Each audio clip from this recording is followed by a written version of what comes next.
I'm not sure the Department of Education provides any useful service at this point. My parents were both school administrators, and they spent their entire summers just filling out paperwork to comply with Department of Education requirements, which seems silly. You know, the majority of funding comes from states, from local property taxes. So little of it actually comes from the Department of Education. You can still do all the things the department does that are good, FAFSA, among other things, by moving them into other departments, the Department of Treasury. You can do civil rights stuff in the Department of Justice, the Justice Department.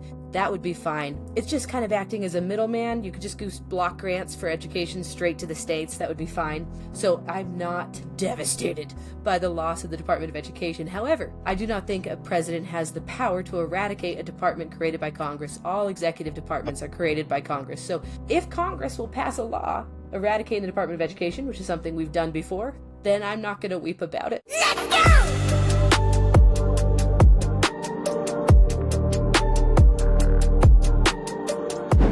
Well, welcome back, everybody, to another episode of I Came Fire podcast. We have, for the third time, Dr. Savannah Eccles-Johnston. Thank you so much for coming back. We talked about doing this when you were on last time. We had made vague mention of doing maybe 100 days of Trump, and now we have a lot to talk about. It's not just 100 days. There's so much going on. And before I let you introduce yourself for all of our new listeners, I just wanted to say, too, that aside from the AirPod theme, right, there has also been a theme in our conversations about executive power. And I thought that may be a good place to start this conversation. So yeah, let's go ahead. If you wouldn't mind introducing yourself just for the new listeners, and we can jump right in. My name is Savannah Eccles-Johnston. I'm a professor of political science. I specialize in American political thought and constitutionalism. And that's it. That's all there is to know about me. Awesome. Yeah. No, those are some good things, I think. You actually have your own podcast, too. I just want to throw that out there for everybody. This Constitution is actually really good.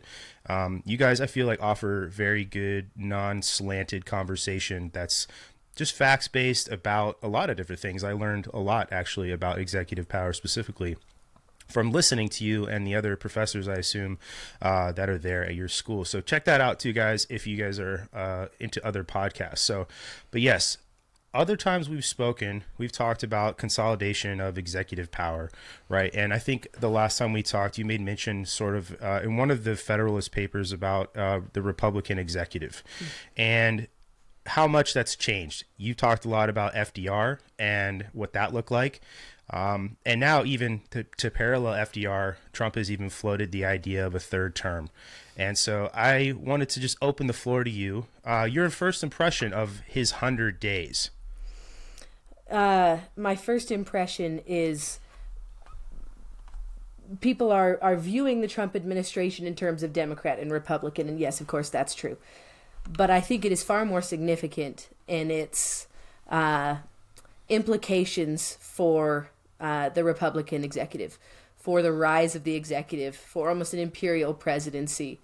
I don't think we've seen an executive since FDR that is so challenged the checks and balances system, primarily because not only is he trying to challenge and push the boundaries, which presidents do, that's something they naturally do, but because Congress has nearly completely abdicated any kind of pushback. And we're seeing the weakness of the courts. This is actually something that's so interesting. Alexander Hamilton told us back in the Federalist Papers, don't worry about the courts. You'll never have to worry about those guys. They have neither force nor will. They just have pens. Don't worry about them.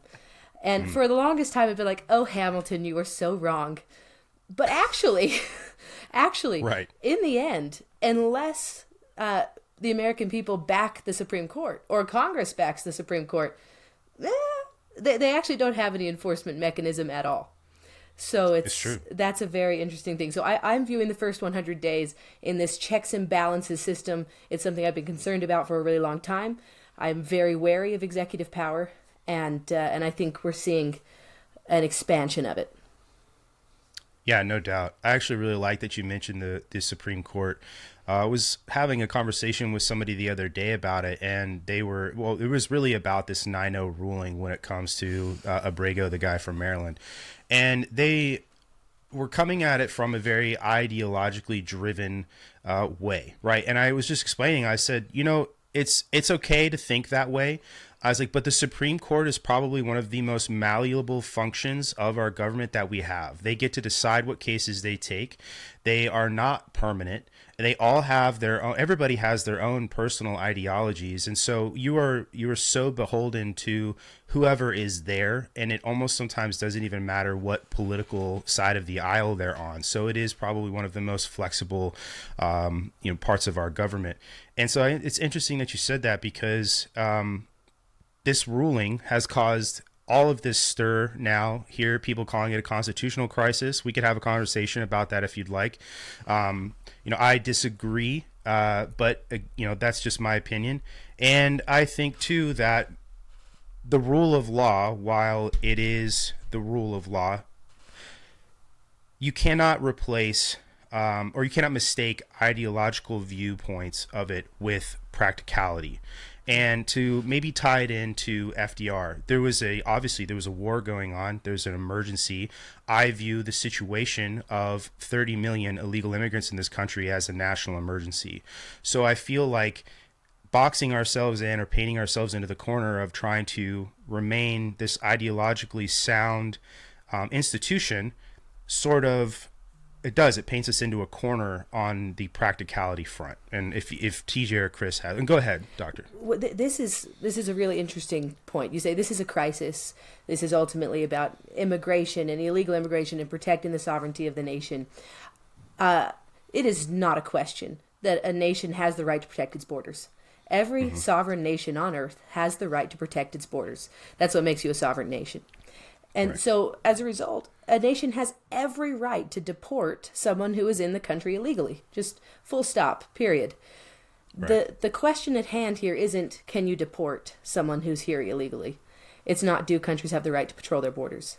Those are matters of policy. Those are beyond question. The core of this is, do you have due process rights?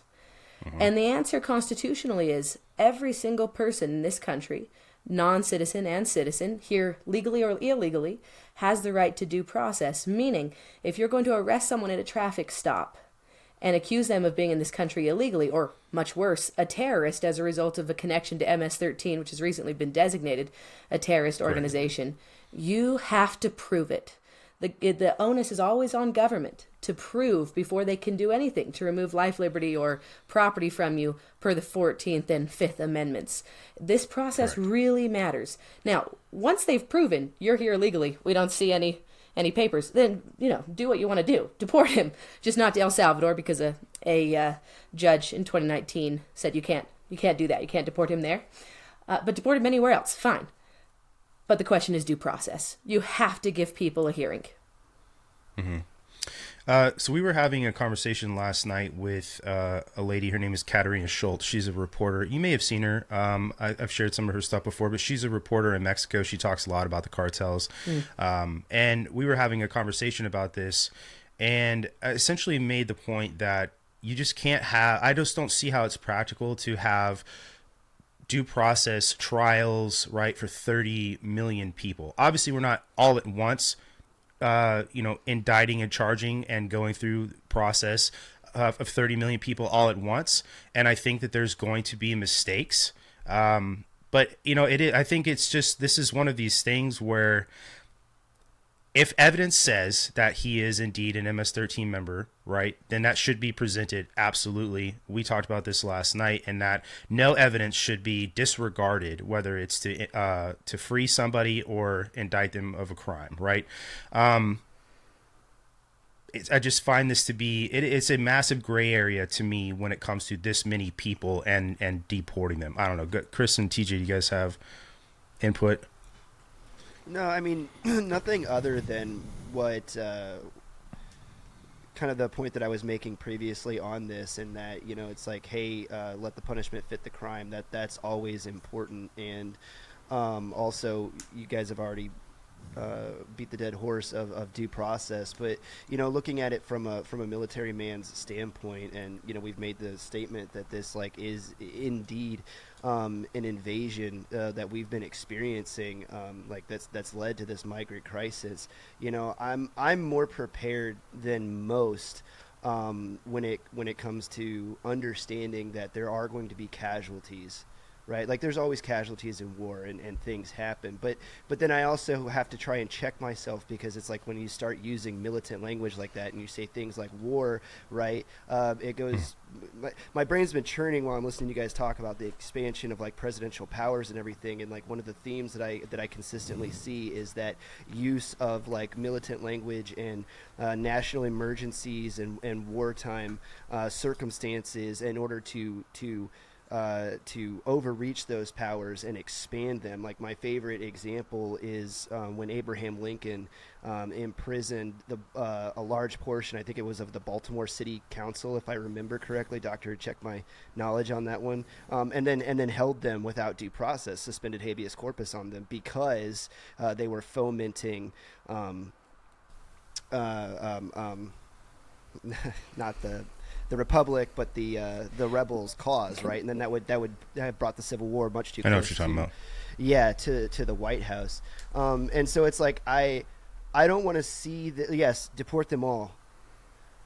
However, it's like we have the ability to be precise in what we do, and if we don't hold ourselves to the Constitution, if we don't hold ourselves to our guiding principles, then basically all you're saying is it's okay when we do it. And then that's an ever expanding problem. And I've been pretty adamant on how it's okay when we do it can never be the standard, because then it only matters who's in the White House, who's in government.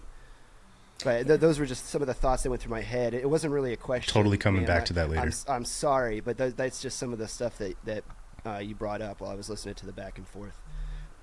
And forgive me, I'm sick tonight. So I think that was well said. Could I clarify one thing about Lincoln and habeas corpus? I think this is important. Lincoln didn't violate the Constitution here.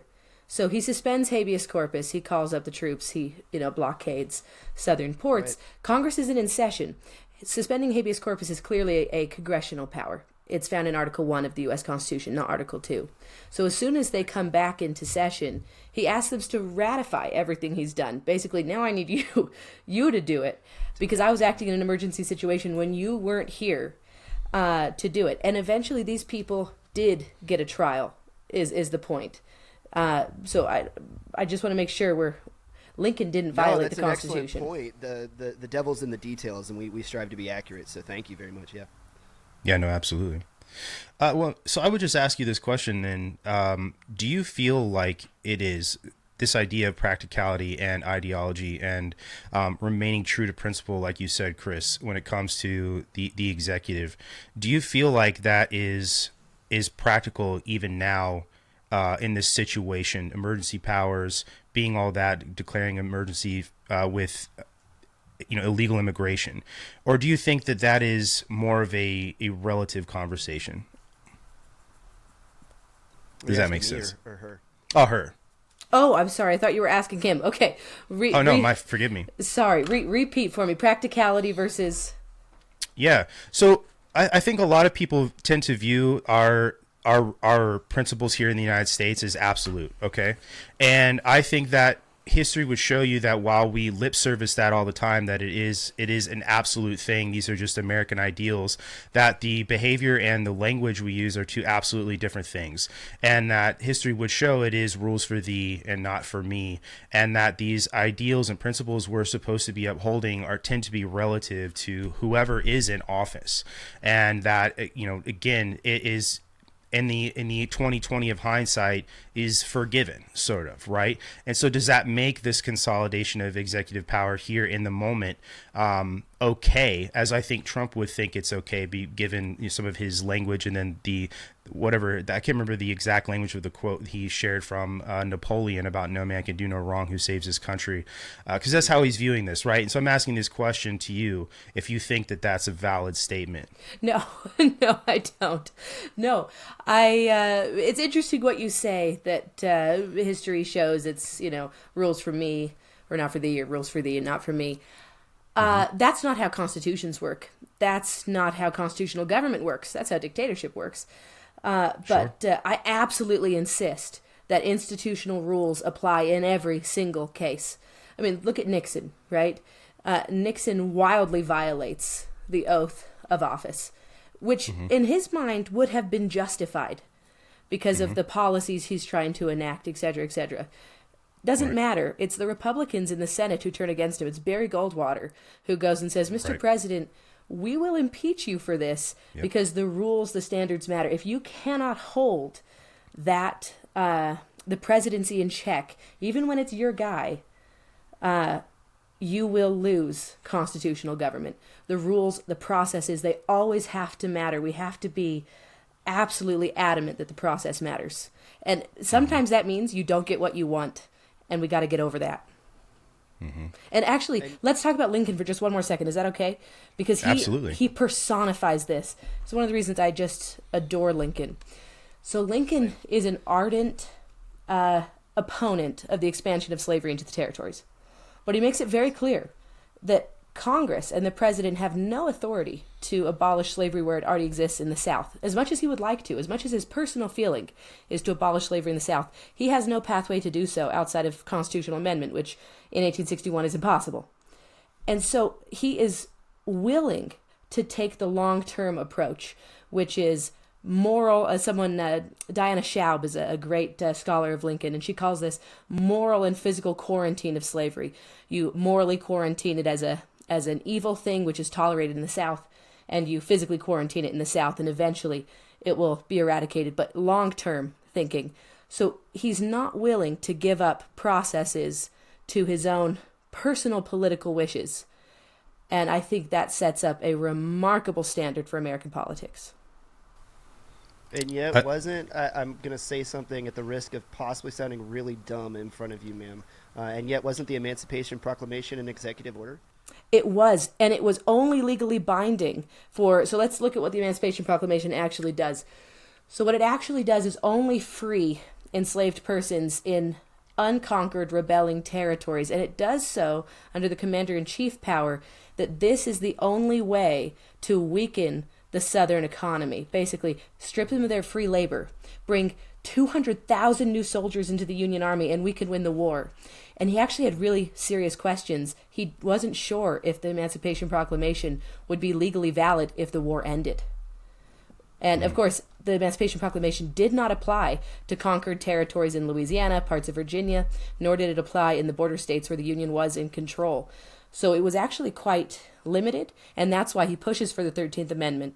So yes, it was via executive order, but it was executive order tied to a military purpose, and for that reason alone, it was legally justified. Nice. So I just want to make it clear, I agree with everything you're saying, asking questions like this, almost from a devil's advocate standpoint, because I do find it really interesting. I agree with you, that we should stand on principle and we have to stand on principle. I also, in some aspects, though, do see where it paints us into corners. Mostly in like the geopolitical sphere, I can see where it mostly paints us into corners because we're beholden, I think, to a higher standard, or we say we are, than some other countries, right? So that's where the waters get murky, and maybe we can have a conversation about that too. But I'm gonna really crappily probably quote Voltaire here, and because I think the problems that we have with why Congress is so weak is really just downstream of a lot of problems that the American people have overall. And Voltaire was talking about the British here, and he was talking about religion in Britain. So I'm going to substitute the word religion for politics. And he says in Britain, here in America, I'm going to try to rephrase this. Here in America, if there was one political party, we would have despotism. If there were two, then we would be cutting each other's throats. And because there are 30, we have peace and harmony, right? And here now in America, we see two, and we are at each other's throats completely and totally. And I think that causes gridlock, and that's exactly why we have such a weak Congress, and that we don't have the ideological marketplace anymore. And that is exactly why we don't have movement. Go ahead. I'm not sure. No one likes the two-party system, but I'm not actually sure that's 100% accurate. We've had a two-party system our entire existence, and we've had peace. We've had eras of great inter-party cooperation. We've had eras of remarkable congressional control. We've had eras where Congress actually turned against a president of their own party. So it doesn't seem to be the two-party system necessarily that's the problem. It seems to be the balance between institutional thinking in Congress and partisan loyalty. That's the problem. I think that, let me rephrase that, because I don't think the two-party system is a problem. I think that the two lanes that people are stuck in is the problem, and that people and politicians downstream of the people, they want to see just the partisan politics people do, and that's kind of what I meant. Not that the two-party system. Sorry to have to clarify that.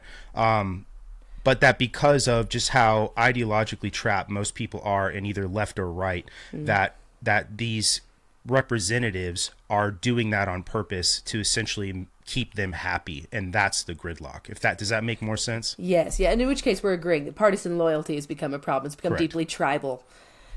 Yeah. I just don't. I also Go ahead, think Chris. I was just going to say, and I also think to a certain extent, there's also becoming like a class loyalty over loyalty to country too, wherein I describe it just kind of using common speak that the whatever keeps the rich and powerful, it's the rich and powerful versus, right, like the common man. Because you'll see it all the time where videos will pop up of Mitch McConnell high-fiving Nancy Pelosi on the floor of Congress, because these people all know each other, and I think a lot of what goes on, and correct me if I'm wrong, is a lot of political theater for the upkeep of this veneer of bipartisan politics, that it's like Republicans versus Democrats, because it really keeps the American people politically divided and put into camps, when largely I think it largely comes down to the government versus the people, because of the way that it's expanded. But I feel free to check me on that. Absolutely. Oh, I don't. I'm not sure I would put it quite in those stark terms. I can see where you're coming from. That you feel like it's really people in power versus the, and there is some of that. You see like the refusal to ban insider trading in Congress, right? Gross. No one likes that. But also, I think the vitriol in Congress, the vitriol between members of Congress, that's not fake. That is real, and it's a real problem, actually, to getting any work done. But I see what you mean about there. I can understand a legitimate concern that there is some kind of ruling elite that looks down on, controls, and mocks everyone else. And I think that's a very real feeling, and there's something to it. Well, let me ask you this, because I do agree with you, Chris. I think that there is, and we've talked about this. We talked about this a lot with Batya Ungar-Sargon, when she came on about sort of the new populist right, and how much that populism normally exists with the liberal left in the country, and is sort of shifted. But do you think this messaging that Donald Trump is doing right now about being the president for the people, Scott Bessent made the comment about how this isn't about Wall Street anymore, this is about Main Street. Do you agree with that? Do you think that the actions being taken now represent or the actions and the words align, do you think? Dr. Johnston? Oh, you're talking to me again. I'm sorry. I am. Yeah. No, you're. Chris. Yes. I'm not sorry. at all. Sorry. You are. Yes. I was interested to see what Chris was going to say to that. No, I don't. I don't think that. I think there's a number of examples where Donald Trump's policies are going to significantly harm the average American. For example, his tariffs will significantly harm the average American. I think the rule of law benefits the average man far more than a kind of kleptocracy does. The ruling elite, the wealthy, will always get by, but the rule of law protects the average person more than anything else. Their greatest safety is in the rule of law. I believe in free trade. I can't help it. I'm a free trader. What can I say? I think mass deportation of 30 million people would cripple the U.S. economy. So, no, I don't think his policies are going to help Main Street. But that's a policy disagreement that I have with President Trump. I have constitutional disagreements, but these are just policy disagreements. And I think policy disagreements that come because I'm very pro-immigration and I'm very pro-free trade and all of this. So, well, since you were interested in my answer, I would say yes, and we can argue about the policies, or maybe debate is a better word, the policies and what the outcomes of those policies are going to be. But from my viewpoint, it would seem that his actions are at least in alignment with what he believes would be best for the common man in America. And I think like when he's doing things like having his Justice Department refer corrupt AGs for prosecution, cleaning up the law system. I think that he truly believes that the tariffs are going to help the middle class of America in the long run. Like, I've long held the opinion and stated out loud, yes, it's gonna hurt in the short term, and you're gonna see the prices go up. But I think when you start talking about the long-term health of the American economy, I think that it would be a good thing, and I think that he truly believes that it's going to be a good thing. Like, why else would he be doing it if he was just another politician that was interested in securing his book deals and his speaking tours when he gets out of office? Like, why would he be interested in shaking up the system so much? Because everything he does is so controversial. And I think that he also believes that mass deportations are going to be good for the American people and the American economy as well, because I think that Donald Trump recognizes that a country is not made up of just individual economic units that can be shifted across borders. You can't just import one culture into the middle of another culture and then like nothing happens. People are a shared group of beliefs and norms, and it's like that's what we are. And so it's like you can't just commingle these things and not expect volatility to happen. And I think that Donald Trump being a good boy from downtown New York, like I think that he's in love with the 1980s Americana. He made the bulk of his money in the heyday, and I think he wants to see the restoration of American culture, and that's largely where those decisions are coming from too. So for all those reasons, like I would say that his actions are in keeping with that, and it would seem that he does at least believe what he's saying, and he's acting on those beliefs. Now, whether or not those policies are going to be good in the long run, as we all argue about, it remains to be seen. We're all in this thing together. If I can respond to that for just a second. Yeah, please.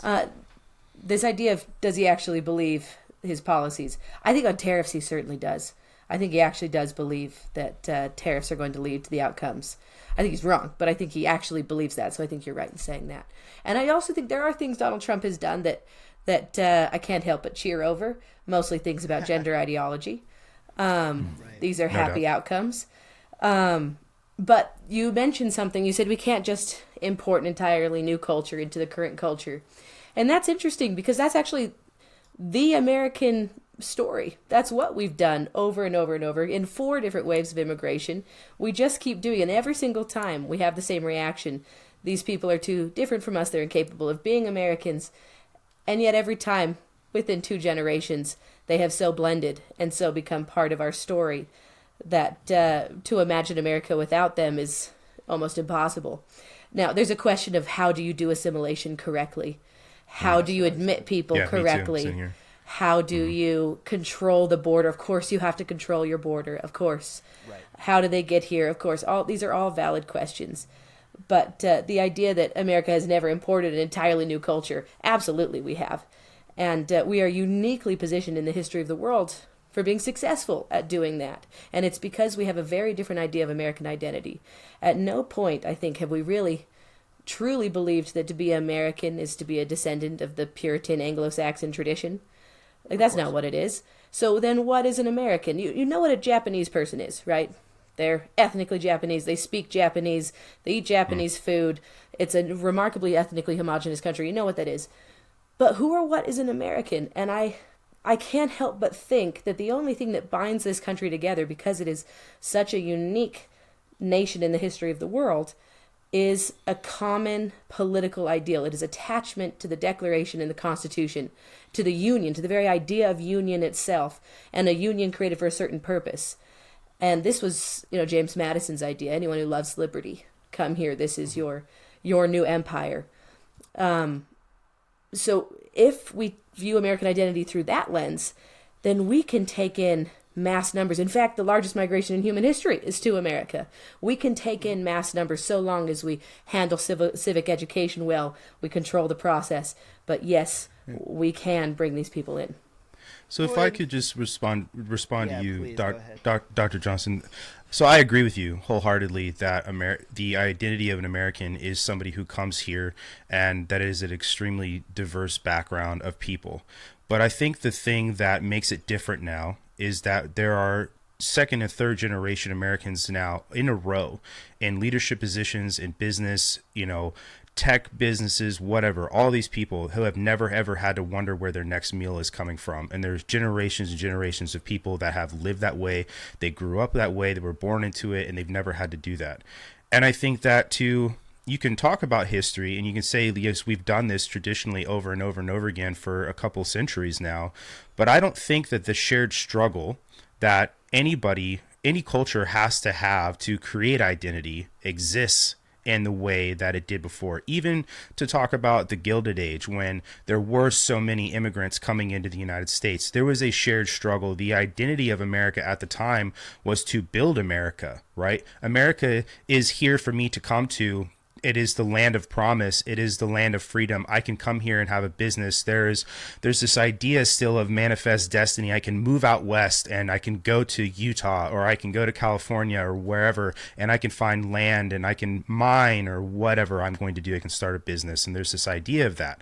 And I don't think that exists anymore. I think that, yes, there are enterprises in the United States that are new frontiers. AI might be one of those, and because AI will absolutely have the same or a larger effect of like something like the Gutenberg press, I think, for humanity. But I don't think that shared struggle exists anymore. And so you have to have that shared struggle to have assimilation. And because people come here knowing they don't have to struggle, they don't necessarily have to. I mean, they're going to struggle, but the idea is it's coming here, and there's already a safety net that exists for most people. I don't think you can have proper assimilation when you show up and don't have to contribute.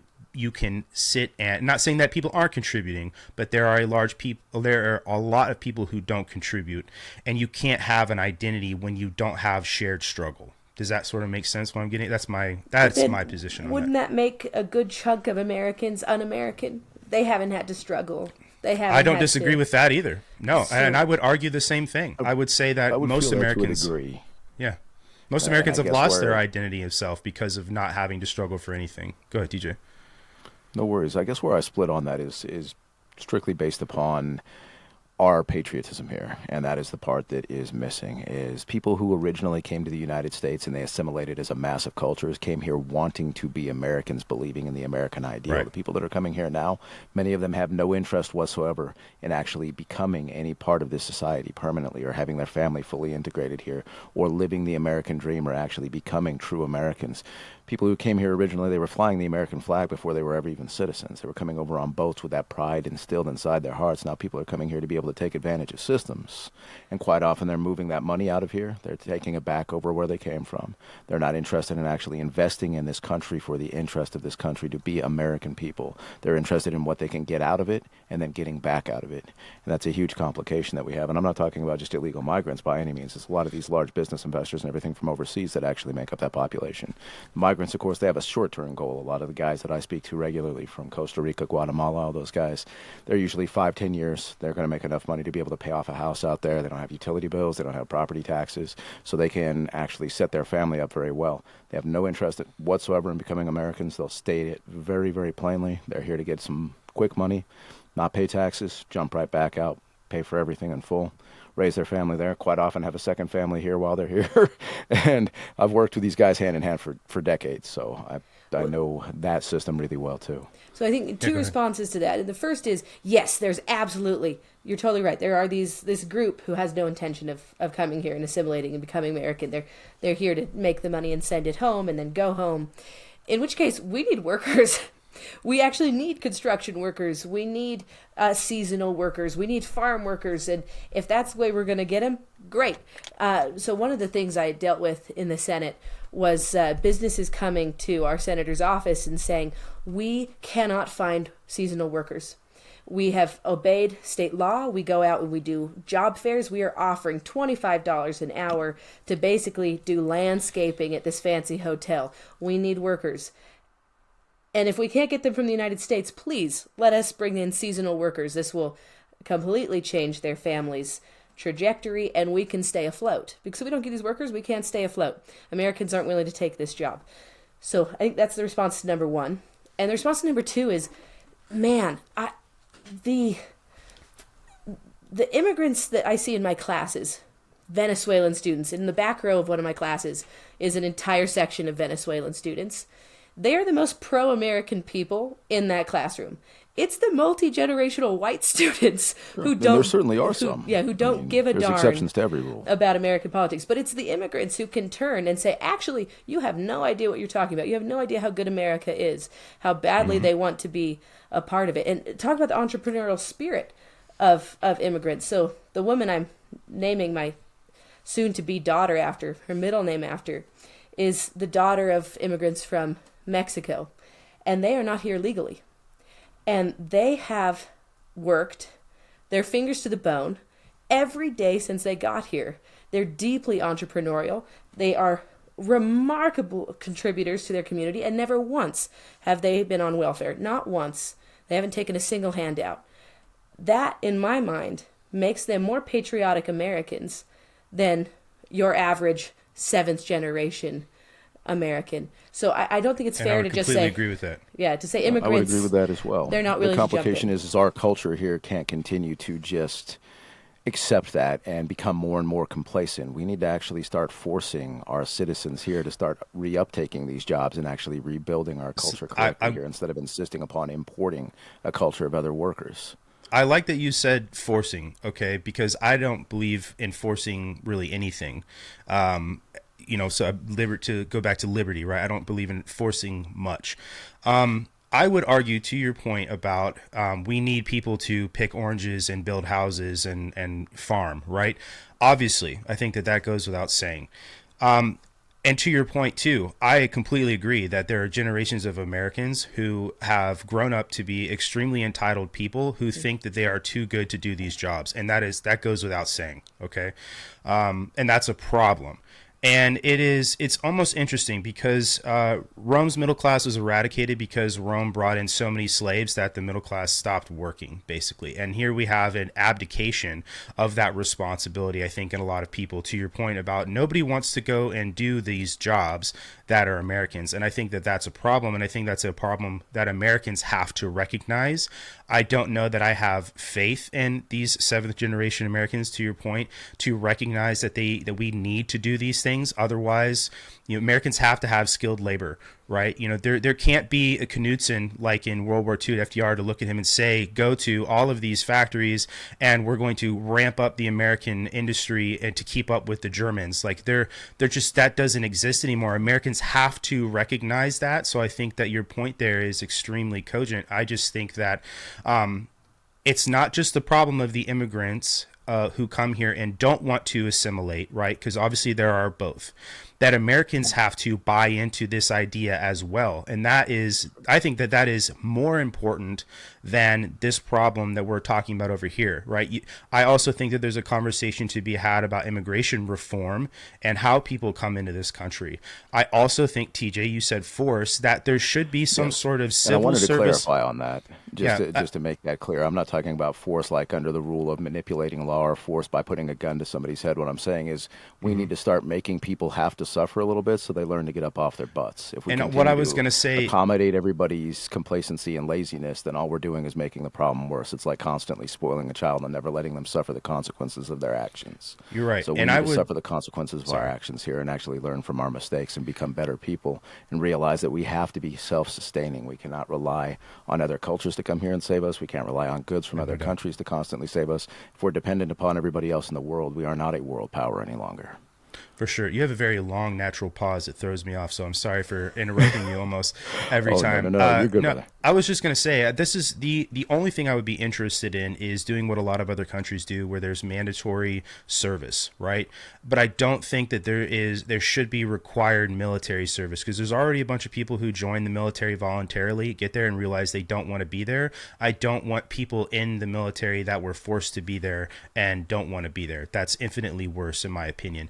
I think that there should be some sort of civil service program that you can go into, or you have a window of time to go into. Before 25, you must do 3 years of whatever it is, whether it's military service or community service, however that looks, to essentially, you see how the sausage is made. You understand how contributing to your community is only going to make it better. This is an idea that we talk about here all the time. Talking about shared struggle. When everybody is doing something and moving towards the same goal, we all have an advantage that comes out of that. And I think it would teach that lesson, so to speak.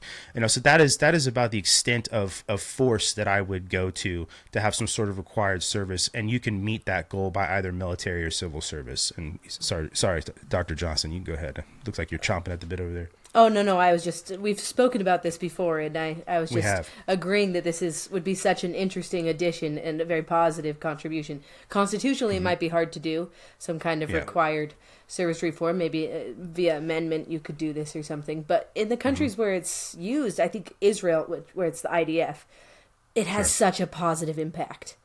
Not only in teaching skills, but work ethic and binding people together. And I also think some of the natural ways to learn this, outside of more organized structures, have just kind of broken down. The family being one of the key ones, family and community. And I think it hits young men in this country the worst. And as it turns out, duty and responsibilities actually makes you much happier. It makes you a capable citizen, and it makes you a man. That's what makes you a man. And it's sad to see an entire generation lose that. And I'm not sure, can you be a citizen and not understand duty and responsibility and adulthood? No, I don't think so at all. We have a phrase, and it's even on one of our T-shirts. It says citizenship is not passive. And I think that a lot of these things we're talking about with immigration we have to abide by the law, like we've been talking about. Otherwise, citizenship means nothing. I don't think that there should be a lot of these programs that, we're experiencing this right now in California, where my son cannot go to public education, not that we necessarily would want him to, but can't go because there's a wait list, because there are too many kids who are here and they are here illegally and they get first choice, right? And I don't think that is not okay at all in any way, shape, or form. Obviously, it's not those kids' faults, but I don't agree with that. And to not continue to have the same conversation, because we have talked about these themes heavily, especially in the last episode, I would be interested to kind of start talking again to your point about Congress. What sorts of, talking about what sort of forcing function in place do you think the Constitution is a sufficient forcing function for Congress to take up the mantle and perform its duties to check power in the executive? Do you think that the Constitution has the appropriate forcing functions in place, or would you remedy that somehow? Oh, that's a very interesting question. I think the solar system created by the Constitution, the checks and balances, is remarkable. But it only works if you can connect ambition and self-interest to the place. Basically, if you can get members of Congress to think as members of Congress and not as individual political actors or as partisans. So it relies so much. Influencers. Yeah, it relies so exactly, or social media influencers. It relies so much on kind of the people and civic virtue. So here's an example of something I would like to see Congress take back: tariffs. I would like to see Congress take back its tariff powers. This is the very first power given to Congress in Article 1, Section 8 of the U.S. Constitution. Literally, their number one job is to control tariffs. Now, over time, they have delegated that authority to the president. For example, Section 301 of the Trade Act 1974 allows the president to set retaliatory tariffs. And then you have Section 202 of the Trade Expansion Act, which allows the president to set tariffs for national security reasons, national emergency kind of stuff. This is the fentanyl Canada stuff. Right. What the president's doing is not unconstitutional here because it's been delegated from Congress. But I don't think Congress should have ever delegated that authority. I want Congress to be a powerful competing branch of government again, which would require them to be functional, but I want them to take back the tariff power.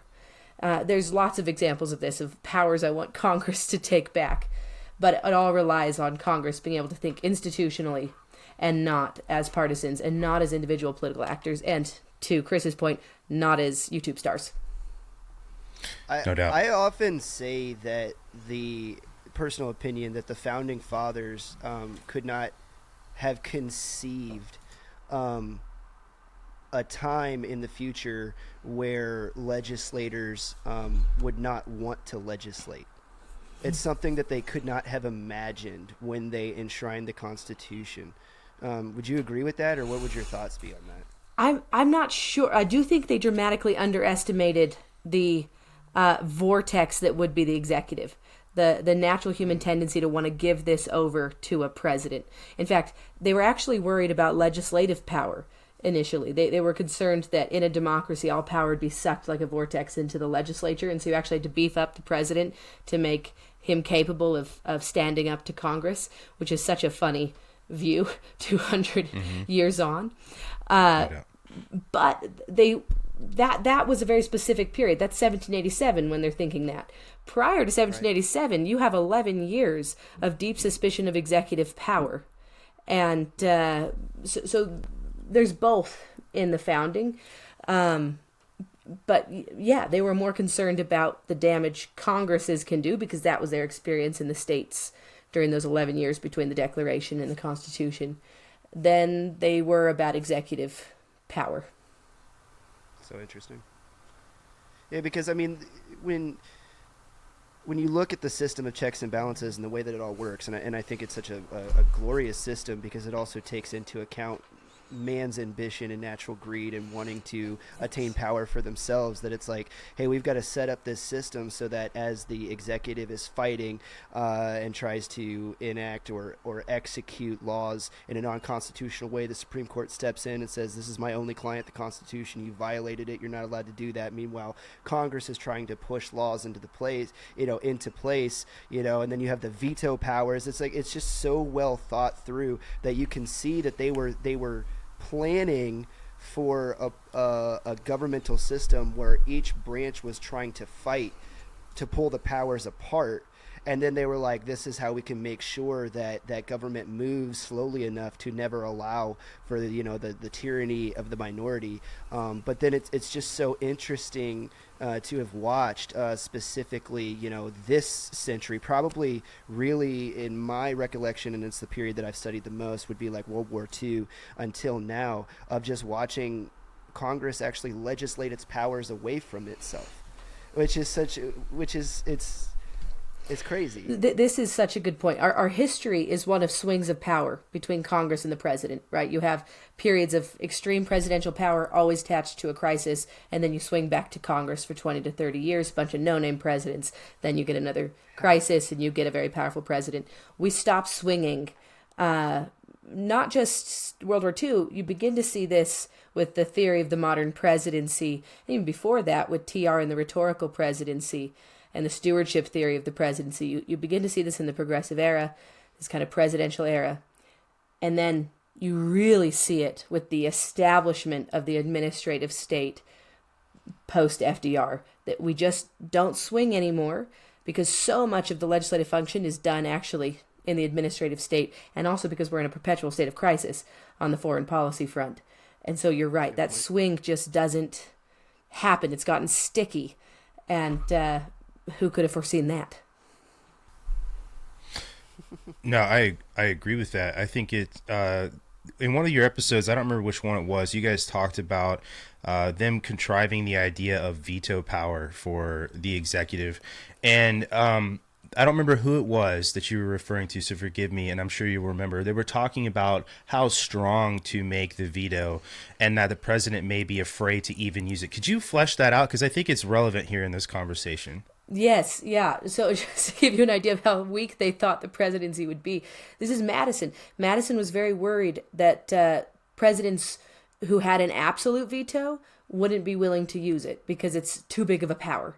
And so that's why you have the qualified veto subject to 2/3 override, right? Is because then if the people really want it, their representatives can do it anyways. And as it turns out, the veto has been remarkably powerful throughout our history, especially when they don't actually have to veto anything. It's just a threat of veto that's often enough to do it. That's often strong enough to do it. So they did have a blind spot on executive power. Hamilton didn't seem to quite as much, but certainly Madison did. A blind spot about just how powerful the American presidency could become, how naturally powerful it could become. And at least part of that story is political parties. I also didn't really see those coming in the way that they came. So is that enough about the veto? Should I have said more there? Oh, no, I think it was you laid it out perfectly, because I do, like you said, it just talks about just sort of now in hindsight, just how sort of where they were right and where they were really right, and just sort of the way they were thinking about the way that governance would be here in modern America. I think that they would be really surprised to see a lot of things and the way it's played out, and maybe not. Can I make one quick clarification? Yeah, absolutely. Sorry, I'm worried I've misspoken. I don't mean to say that the founders created a weak presidency and would be surprised to see it powerful. They absolutely created a powerful presidency. Article 2 is a remarkably powerful president. I think they would have been surprised at how quickly Congress would abdicate its powers. I think they'd be surprised on which way the stealing of powers goes, not that the presidency is powerful. Can I just like sort of throw more fuel on this fire of just like how genius I think that these guys were in a lot of ways? Okay, the Constitution is very short, and when you look at it, and I think that is intentionally done because it leaves a lot of room for interpretation, and knowing that you can't have a document such as the Constitution that isn't malleable, knowing again to their genius that this is going to be interpreted by generations of people differently, and that is sort of the beauty of this. And I think that is in a way the forcing function of gaining control back for Congress is an interpretation of what the Constitution means. And you mentioned before about delegating power, and I think it's a shame to see how those powers haven't been recalled, and I think that it's probably the biggest letdown to me to see how much this branch of our government is meant to be the biggest of the people portion. And it just absolutely mirrors the almost apathy most Americans have. And it's so disappointing. That's really well put. Yeah, Thank you. I agree with that. One other thing to say about the Constitution and interpretation over time is the Constitution is short, you're right, and it has remarkable gray areas built into it, where the answer is frankly, whose power is this? I don't know. The answer is it's what the American people where's think. my car? Yeah, it's what the American people think at any time, that the ultimate interpreters of the U.S. Constitution is American public opinion. And I don't mean short-term public opinion. I mean the long-term, rational, calculated consensus of the American people, that ultimately they are the power brokers here. That's what they get to do. And you have an apathetic population, well, then you have the power brokers who have not shown up for their job, and presidents can get very big. So these gray areas are essential to the checks and balances system working, but they rely on an American people who are deeply active and engaged in protecting the system. No doubt. That's exactly what John Adams was talking about when he said that the Constitution was designed for a moral and an upright people and is wholly inadequate to govern any other, right? Because it's a theme that we have here, that the Constitution doesn't protect your freedom so that you can do anything you want to do. It protects your freedom so that you can be free to do the things that you ought to do. right? Because Absolutely. and this kind of goes back. I've been churning over and over in my mind your definition of what it is to be an American that you were saying earlier, and you said it was a common political ideal and a love of liberty. I think that you said and the like. And I largely agree with you. I would also add to that our common heritage of Judeo-Christian principles on top of it, because all of our founding fathers, the way they thought and the way they wrote our founding documents were all designed, almost without exception. I know there was a few, Benjamin Franklin being the agnostic, but almost without exception was designed by their belief in God. Right, and it's like the idea of the three, inalienable rights of life, liberty, and the pursuit of happiness are afforded to you, right, by God, because by virtue of being a child of God. And these are the things that that the documents were designed to protect. Not that government can give you rights, because anything the government can give you, then the government can turn around and take away from you. But they were saying, no, these are rights that you have by virtue of being a child of God, and we need to protect them, recognize what they are, and then protect them. Right. Although I think they were less ardent about the source of rights, right? It's nature and nature's God, right? They were equally happy to pull this from the Judeo-Christian tradition, as well as just from Enlightenment principles, which is actually just a secularized Christianity in so many ways. So definitely the Judeo-Christian tradition comes through, whether it comes through kind of the secular liberal tradition, which recognizes the individual, et cetera, or if it comes explicitly. It's certainly there. But they were less ardent on that point than we think. Though they put in both, nature or nature's God, doesn't really matter. The point is, because you're human, you're born with these rights. I'm not saying it doesn't matter. I'm saying they weren't making you pick. You have these rights because you're a human being, and government doesn't give them to you. Can't take it away. Right. Yeah. Morality and conviction. That's it, just morality and conviction. Those are the two ingredients that are always missing. And conviction is a huge one, and it's something that everybody forgets about, and that's what we've lost again in society. And we've kind of beat that topic a little bit back and forth throughout a bunch of conversations tonight. But truly, it's one of the most important things is people have lost their conviction. People do not want to put in the work. People do not want to understand the long game of it either.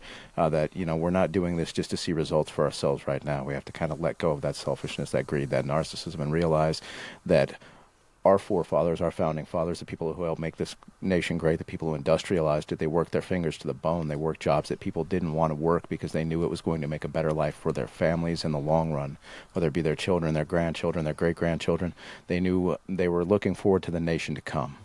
It's just like people planting trees, Same concept. The trees aren't going to bear fruit in your lifetime, but they will bear fruit for others. And that's that conviction. It's the willingness to do something outside of self.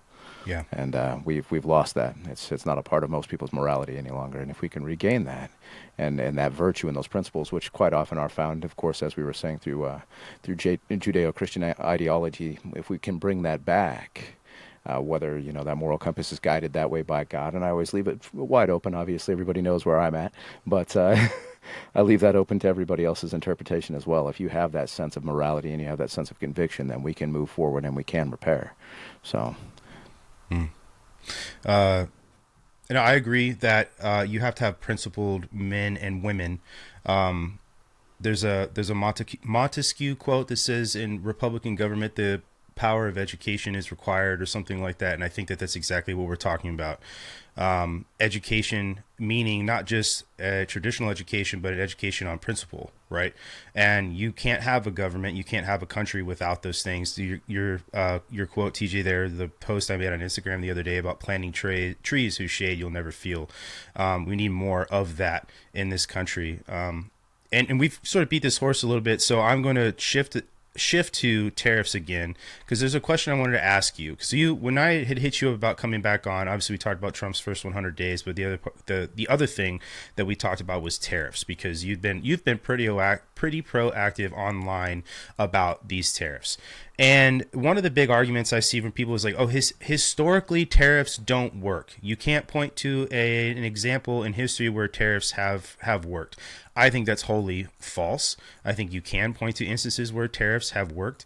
Obviously, no economic condition is ever the same, right? So whether you're talking about like the Marshall Plan or the tariffs that the United States enacted after the War of 1812, they're totally different environments. Therefore, you can't make there's not one single metric. I think the point is I'm trying to get at here. But why do you think you're so ardent against the use of tariffs, and do you have a historical reference point as to why you take that position? Does that make sense?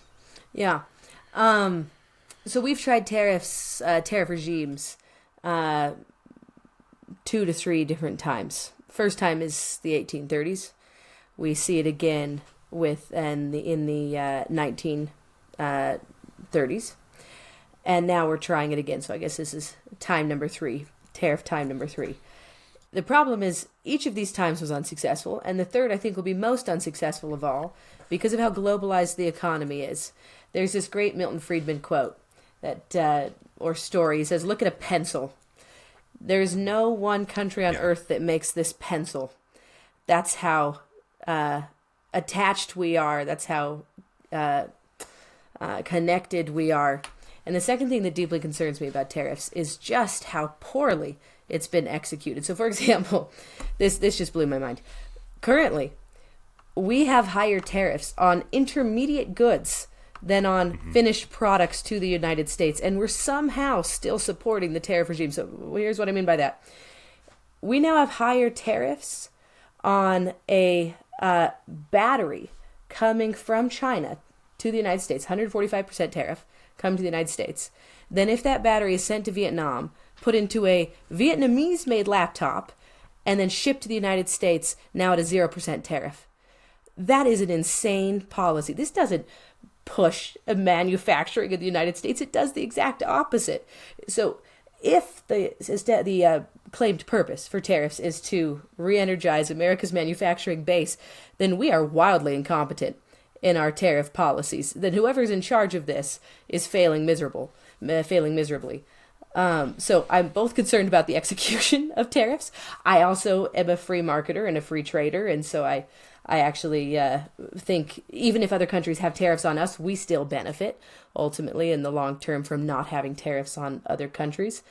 There is a place for certain tariffs. I am open to that, but blanket tariffs on countries, especially on intermediate goods more than on final goods, is just silly.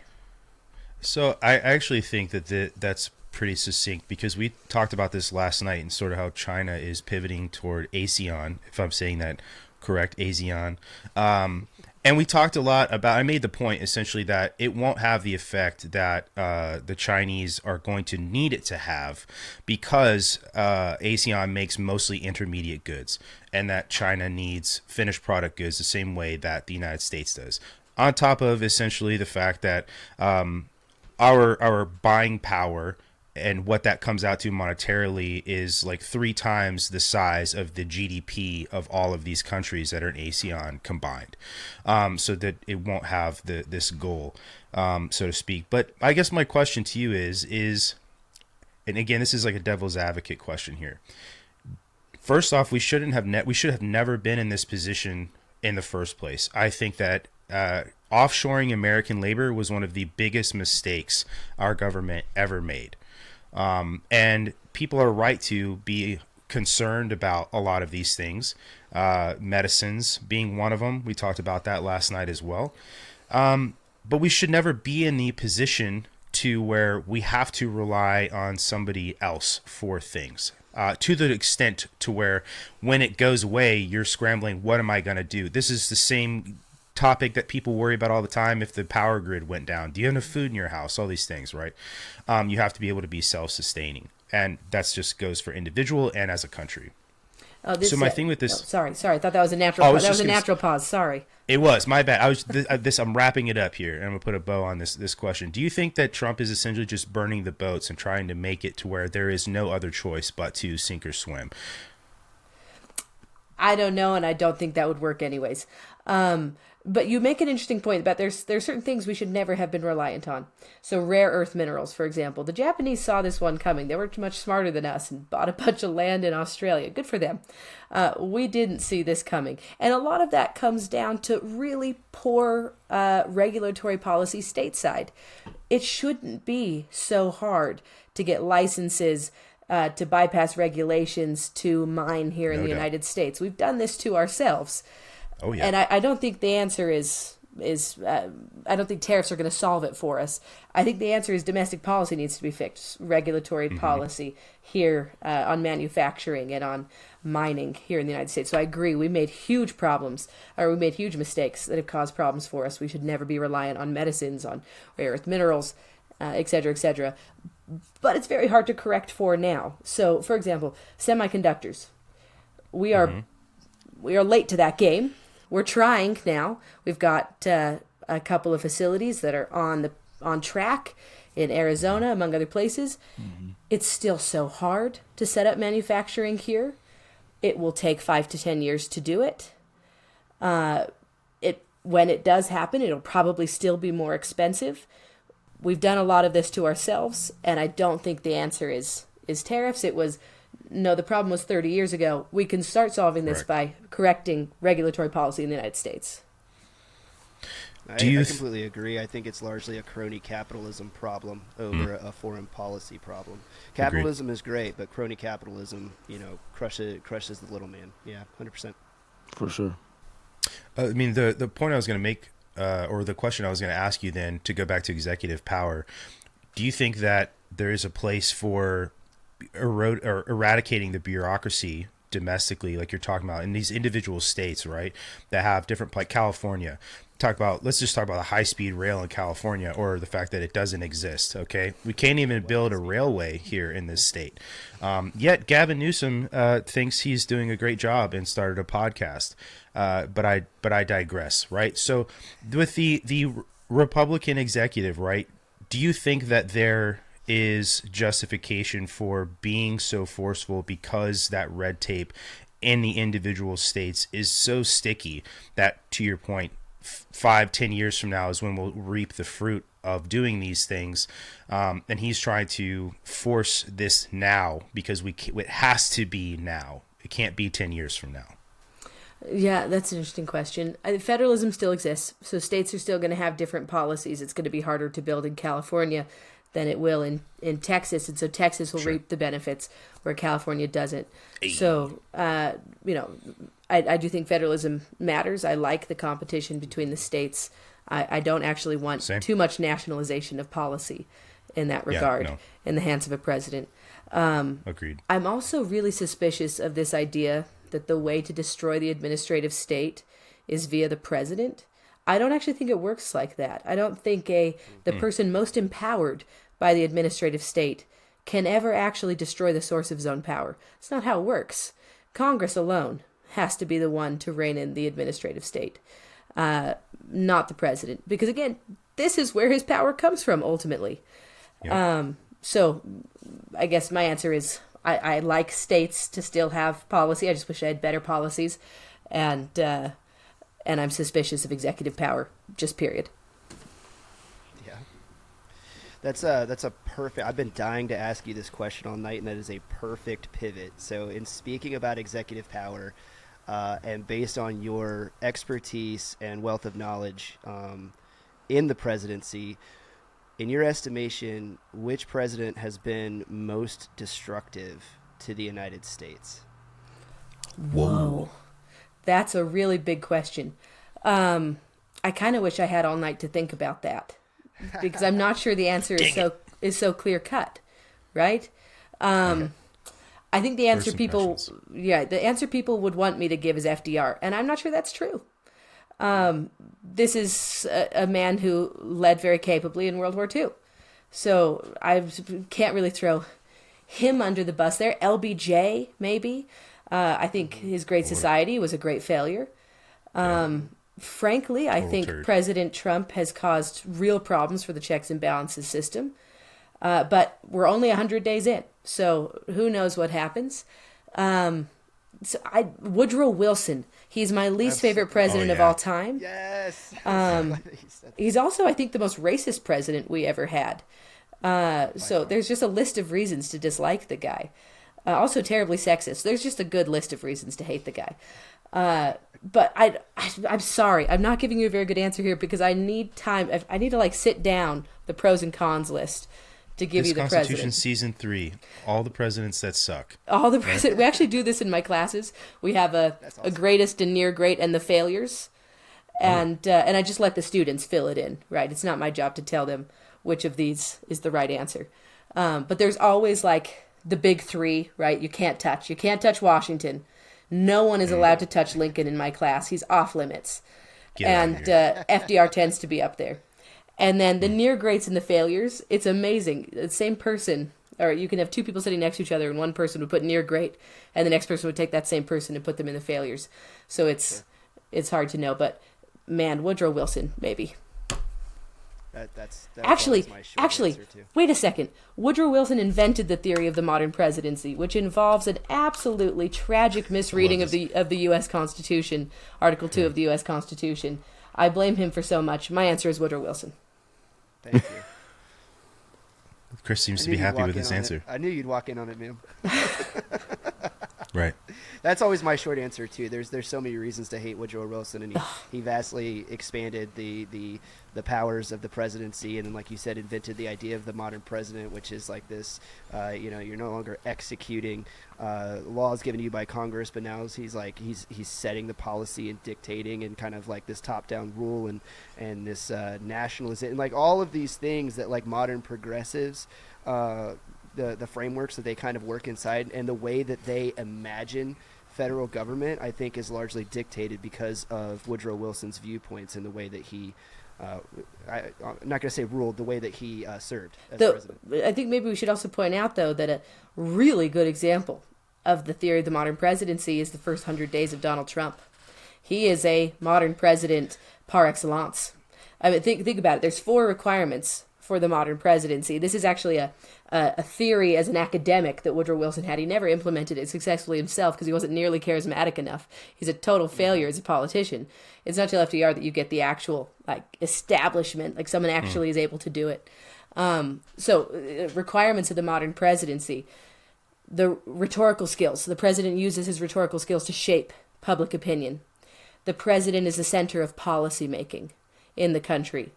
The president is the best representative of the American people, not Congress, the president. He embodies their views, and the president uses his rhetoric to turn the people against Congress and to beat them down when they try and stand up to him. Basically, the centralization of power in the presidency, all linked to this almost mystical connection to the American people and rhetorical talent. Hello, Donald Trump. I mean, it is absolutely true, and I like to say all the time, like all of the the Christian conservatives out there that think Donald Trump is the second coming of Jesus Christ. I'm always like, can we calm down on that just a little bit? Like, the man isn't a deity, but also I've always been of the side of the American president and the presidential election system that we have when it comes down to often the lesser of two evils, right? I look at his policies, I look at the things he's done, and I'm choosing net positives over, I mean, what was my choice last time? Kamala Harris? Let's just be honest, right? But he's certainly not Jesus Christ by any means. It's like, calm down, people. Yeah, the hymns that people have made for Donald Trump, literally hymns, is insanity to me. If I went to church, and I don't go regularly, but if I did and that's what was going on, I definitely would walk out for sure. That's insane. That would be weird. Yeah, sure. It would be.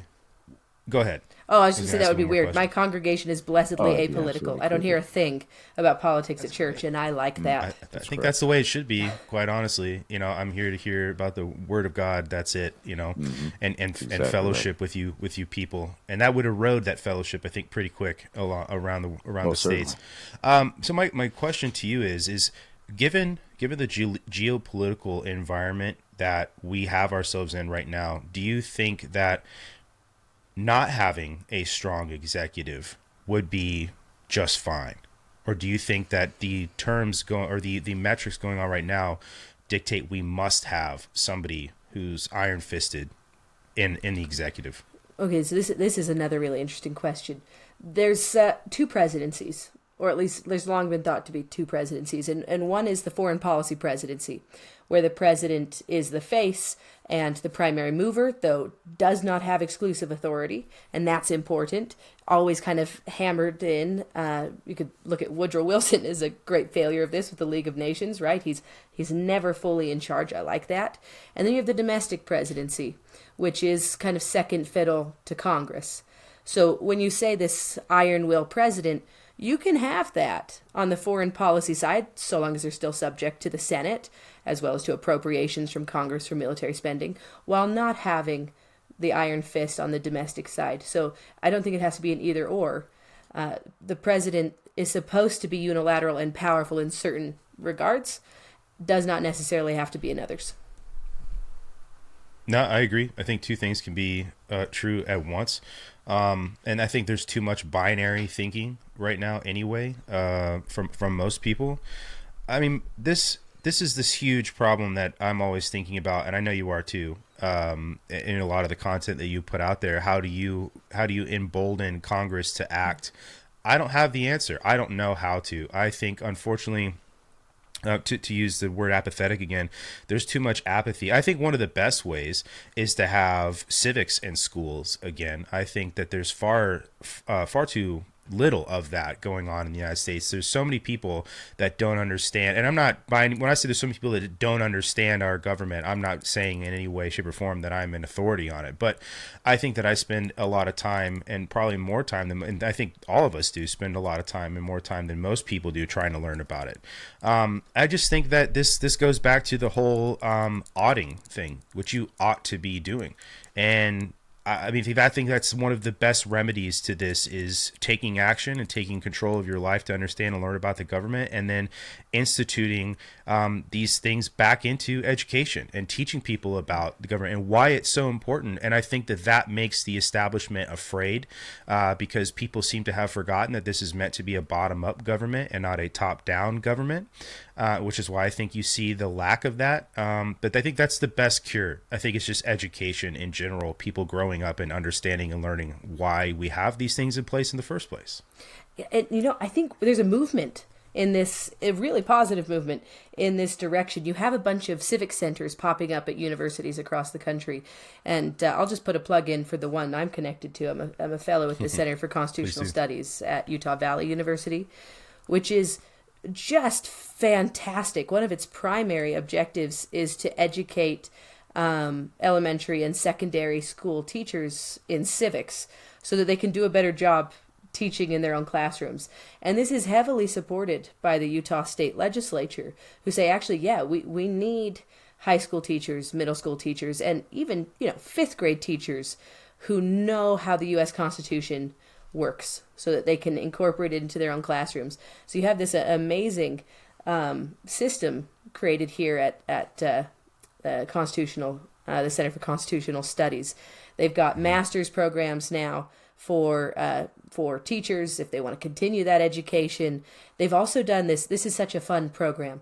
My friend started this up. She's a mom who's a fellow at the center, has just a child at home, and was like, how do we teach moms?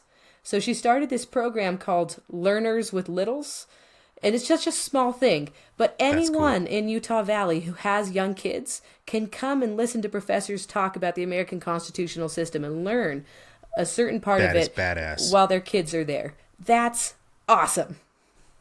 That is awesome. I love that. I wish more states would be proactive like that and do things.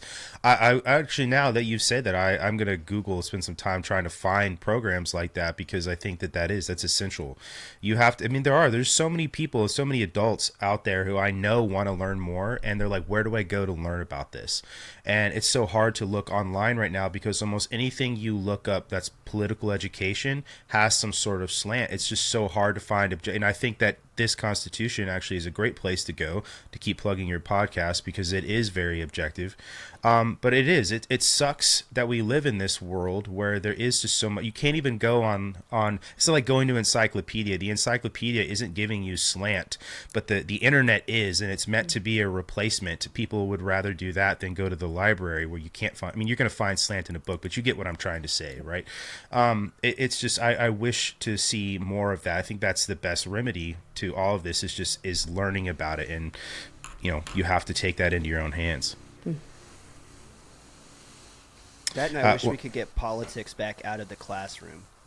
I wish we could get back to a place where teachers were able to teach a thing, and regardless of how I feel about it, I'm telling you objectively, like specifically history is one of the places that galls me the most, right? And you guys were talking about the political sciences, and it's kind of hard to talk about political science without coming from it, because you're going to have Woodrow Wilson has a view of the presidency that's this way, whereas a John Adams had a vastly different view of what the presidency was supposed to be. So that subject's hard, but history in particular, I wish we could get back to a place of teaching it from an objective standpoint, where it doesn't matter how I felt about a thing that happened. This is just what happened, and then allow the student to work through it and come to their own moral decisions about what they're hearing and what they're looking at. I think that would make a big difference. What's awesome about that, Chris, is you could still provide political nuance by talking about the zeitgeist at the time.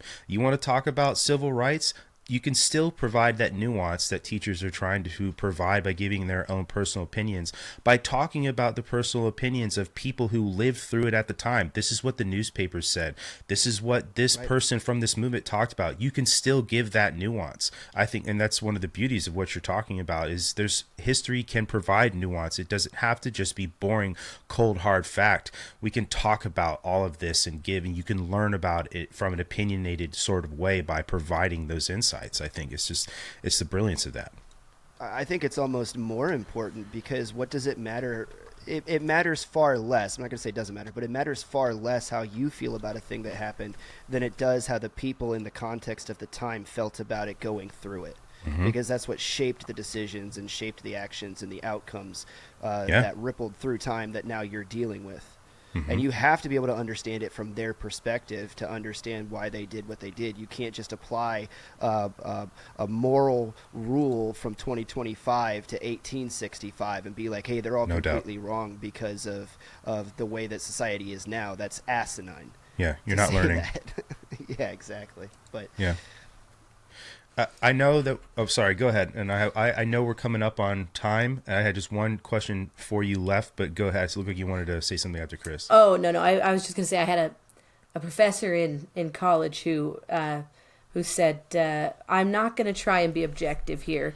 I feel like I have spent so much of my life studying this thing that I actually just have better opinions than you. And he's a brilliant man. Oh. But I don't agree with his position on that anymore. And I think it requires something extra and difficult for a teacher to keep activism out of the classroom and to keep their personal views out of it. But I think it's worth it for the student. It's worth it for the development of critical thinking. And also it's the only way to get students to talk about anything anymore, because everyone's so afraid to give an opinion. So it requires stepping back and being quiet. So I have one last question for you, and I'm actually going to throw some props to Gen Z a little bit, even though I talk so much crap about Gen Z. Gen Z voted predominantly for Donald Trump this election. So many of them did. And I think that Gen Z, for all their faults, every generation has its faults, right? But I think that they have a really healthy skepticism for everything they see and want to get to the root of it. And I think that is something that a lot of that generation doesn't get the credit it deserves for. And I think that's exactly sort of what we need, is people who are willing to question and go to source, right, online, asking source and finding the source material. I see that more from Gen Z, I feel like, than I did from my own friends, and especially my parents, who told me not to believe everything that I saw online and then now believe everything that they see online, ironically. So I just want to throw props to them for that, because I do think that they are more willing to do the work to learn something than most people. And if you guys have thoughts on that, you can chime in. But I think I know what you're going to say to this question. But what do you think about getting rid of the Department of Education? Oh, so two things. One, I'm not sure the Department of Education provides any useful service at this point. My parents were both school administrators, and they spent their entire summers just filling out paperwork to comply with Department of Education requirements, which seems silly. So, the majority of funding comes from states, from local property taxes. So little of it actually comes from the Department of Education. You can still do all the things the department does that are good, FAFSA, among other things, by moving them into other departments, the Department of Treasury. Sure. You can do civil rights stuff in the Department of Justice, the Justice Department. That would be fine. It's just kind of acting as a middleman. You could just go block grants for education straight to the states. That would be fine. So I'm not devastated by the loss of the Department of Education. However, I do not think a president has the power to eradicate a department created by Congress. All executive departments are created by Congress. So if Congress will pass a law eradicating the Department of Education, which is something we've done before, then I'm not going to weep about it. Yeah. I kind of figured that would be your answer, because you are an educator. And a lot of the friends I have who are educators have the same opinion, that they think that the Department of Education is just a massive bureaucratic mess. So I'm glad to capture that, because I agree. And there's good and bad in everything. But like you said, those responsibilities can be shifted, just like the majority of the responsibilities that the CIA has can be shifted to other places, like the Defense Intelligence Agency, where a lot of those things belong. So that's a whole nother conversation that we've had on this podcast before. But yeah, I totally agree with you. Ooh, that's a hot take, by the way. Interesting. You think so? Would probably laugh out loud. I had a conversation with a local elementary school teacher here, as the wife of a coworker, and we were, having some drinks around the campfire. And this was back during the middle of the Biden administration, and it just came up. We were talking about the Department of Ed, and I was like, "Oh, that's the most worthless department in the United States government," and she got super offended. Yeah. And I was like, "Well, I'll go one further. I hope that if we get a change in administration, we can completely downsize or even get rid of the Department of Ed." And she, hit me with the, "You want me to lose my job?" And I spent the rest of the night trying to convince this elementary school teacher that she doesn't work for the federal government. She works for the state of Washington. That's so bad. It wouldn't go through, and she couldn't comprehend or You teach people? I was like, nothing about your daily life or your job would change. Not one thing. In fact, you would might even get a raise, and like regulations might even lift a little. You might even be a little more free to teach if that was the case. I'm curious if you wouldn't mind, real fast. Why do you think what I said is such a hot take? About the CIA. I am not an expert on intelligence policy or anything like that. So when I said it was a hot take, I meant it was something I'd never heard before. So gotcha. I don't have a formed opinion on that because I don't know enough. Okay, I thought you did have a formed opinion. I was totally interested in hearing it. I just think that a lot of the functions they do could exist in places like that, and that they have way too much independence, far more than they deserve. Is really just the root of that. But unless TJ or Chris, unless you guys have anything else for Dr. Johnston, we did sort of bust your heart out. So I appreciate you hanging around and talking to us. No, this was great. Every time I come on, I have such a good time. I love that. That's what we want. It's tons of fun. It is tons of fun. I'm very, very pleased to have been able to meet you, of course. I have not been on with you before. I am the producer, just in case you didn't know. My name is actually TJ, not what's on the screen. Okay, I was wondering. Gosh, I forgot that was up there. That's terrible. Dude. I'm so sorry. As soon as I popped on, I looked down on the mic for real. Yeah, I didn't know what to call you. Dang it. Not White Django. Oh, man. Yeah. I was waiting to see if you were going to say, luckily, there wasn't a point where you were going to have to regard me directly, but I was wondering if you'd be like, Well, so Dude, she just got to peek behind the curtains so hard, bro. She really did. I was sitting here wondering. This is how we prank each other. How I was going to address you, and I was just going to say you. That's how I was going to deal with it. You with the hat. Oh, never mind. That's right. Yeah. Mr. Vance, right. Hawaii over there. It was lovely to meet you, though. Yes, Yes, it was TJ. very nice meeting you as well.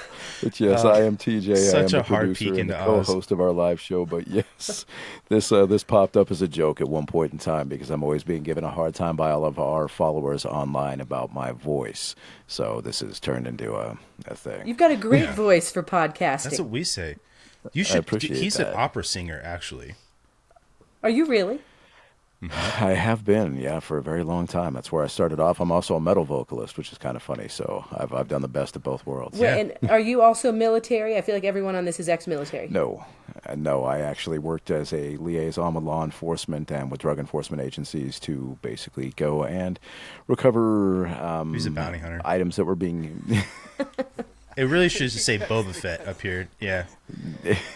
I'm gonna cut through your BS, TJ. TJ was a bounty hunter. Fair enough. An opera singer and a bounty hunter. You are a very interesting person. Right? It's a little different It has than an been officer a really and a gentleman. interesting life. He wasn't very good no because they kidding. could hear him coming a mile away. But That's right. That voice, dude. That's how we lulled him into a false sense of security. He just broke out. That's you know? right.